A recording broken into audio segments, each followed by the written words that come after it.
What is it that gives us power over the world? It's the fact that we're the most intelligent. And what happens when we're not the most intelligent? How would we maintain power over these entities that are much more intelligent, therefore much more powerful than us? Most observers and experts would say we're on this path towards superhuman intelligence and we're not prepared for success. So we're investing hundreds of billions of dollars into a technology that, if eventually it succeeds, could be civilization ending, could be a huge catastrophe. There are many misuses that are already occurring. For example, autonomous weapons guided by AI software can actually go out, find potential targets, decide who to kill and kill them. Because it doesn't require any human supervision, one person can launch an attack with millions of weapons. They can be selective, so you can wipe out, just the males between 12 and 70, or people of a particular ethnic group. They don't leave a huge radioactive smoking crater, and they're cheap and easy to proliferate. It's hard to see any dimension on which they're not more dangerous than nuclear weapons. Major countries, the US, the United Kingdom, Russia,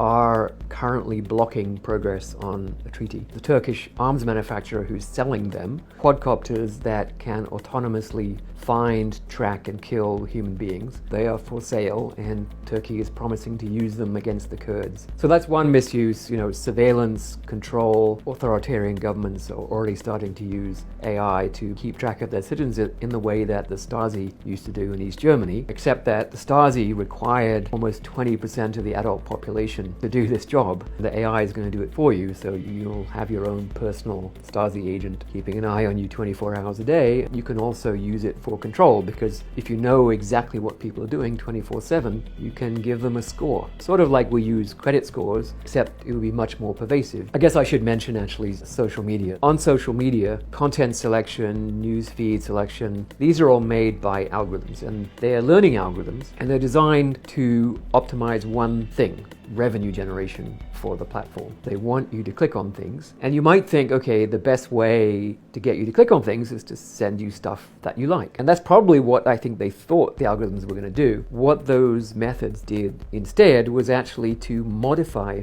people so that they would be more predictable and therefore better sources of revenue. The result is that the algorithms have modified people to have much more extreme political views or tastes in violence or tastes in pornography. So I think for many observers, this is a catastrophe, that it's basically unraveling our democracies. It may be unraveling our social relationships. This is actually an example of the general problem with how we think about AI. If you make systems that are either intelligent or deployed on a global scale, or both, and they are tasked to pursue an objective that is not correctly specified, it's very hard to undo. This is the case now, even with these simple learning algorithms. If we have AI systems that are more intelligent in a general sense than human beings, it's going to be impossible to interfere with their pursuit of the objective that we've given them. Super intelligent AI climate control system. You say, okay, you want to reduce carbon dioxide to pre-industrial levels. The system figures out that the cause of all this carbon dioxide is people, so get rid of the people, solve the problem. Second wish, if you have a second wish, I didn't mean that. What I meant was get the carbon dioxide under control without killing anybody.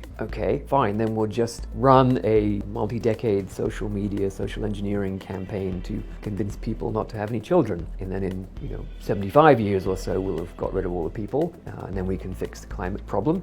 Maybe you don't get a third wish after that. So let's not design AI systems that way. Let's not put fixed objectives into the machine. This is advice actually not just for AI, but many other disciplines that form a big part of our civilization. In economics, corporations try to maximize profit. We know that maximizing profit while ignoring externalities is a really bad thing. In fact, you look at the climate crisis, it's the result of a super intelligent machine, the fossil fuel industry, outwitting the human race in pursuit of a badly specified objective, namely profit while ignoring the costs to the climate. They executed a 50-year plan to keep pumping out oil and carbon dioxide while subverting the governments so that we couldn't interfere with this process. So this notion of putting in a fixed objective is a form of design or engineering that actually doesn't work. So what do we do instead? We design machines so that their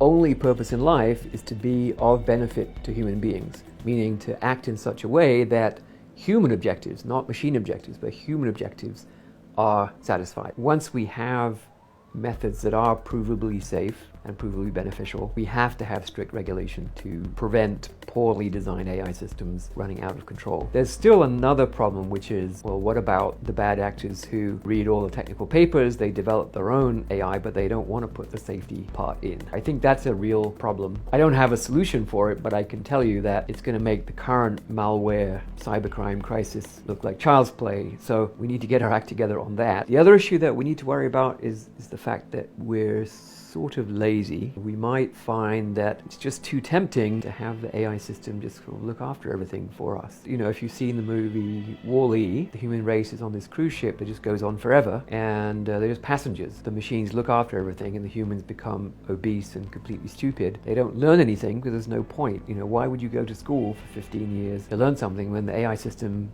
already does it better? And so you could get this situation where we have infantilized, enfeebled species that is essentially completely dependent on its machines. It's happening in some ways already. Machines are taking over some functions like navigating in cities. I think it's a slow, insidious process. We need a cultural response to it.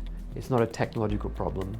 It's up to our culture to re-emphasize the value of knowledge, of learning, of capability, to recognize dependency when we see it, and make it socially undesirable. There are many different actors in this play. Within the AI community, there's a defensive kind of denialism creeping in, right? People don't want to admit that what they're doing, right, the direction they're driving the human race, is actually a cliff.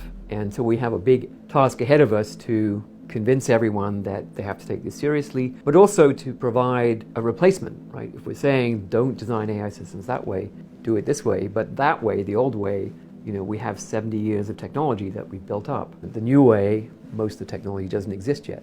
So we have our work cut out for us. Join Double Down News on Patreon and be a part of the future of journalism. We still need humans to do this work.